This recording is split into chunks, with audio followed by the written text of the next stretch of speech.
आइए students discuss करते हैं अपने वर्किंग विद द टेक्स्ट के क्वेश्चन नंबर 3 को, जिसके अंदर हमें 2 पार्ट्स में 2 क्वेश्चंस पूछे गए हैं। चलिए इन दोनों ही पार्ट्स को एक एक करके एड्रेस करते हैं। जो फर्स्ट पार्ट का क्वेश्चन है वो कह रहा है what makes Mridu conclude that the beggar has no money to buy chappals, यानी कि मृदु ने क्या सोचकर ये समझ लिया कि जो बेगर है उसके पास चप्पल खरीदने के लिए पैसे नहीं हैं।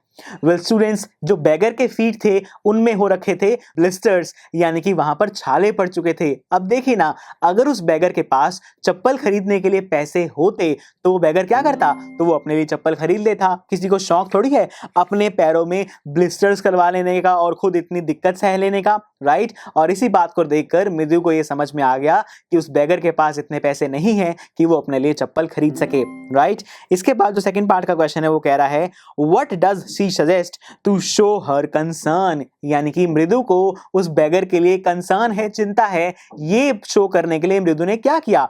तो मृदु ने रवि से कहा कि ये बिल्कुल बात ठीक नहीं है, हमें इस बेगर के लिए कोई चप्पल अरेंज करनी चाहिए। क्या रवि तुम्हारे घर कोई एक्स्ट्रा चप्पल पड़ी है जो हम इस बेगर को दे सकें, ऐसा मृदु ने रवि से पूछा। और यही बात शो करती है दैट मृदु was concerned about the beggar, right students. तो इस क्वेश्चन के दोनों ही पार्ट्स को हमने अच्छे से समझ लिया। आप इसके रिटर्न सॉल्यूशन को विजिट करके आइए और मैं मिलता हूं अगले लेक्चर में। आई एम श्योर स्टूडेंट्स आपको ये लेक्चर बहुत ही पसंद आया होगा।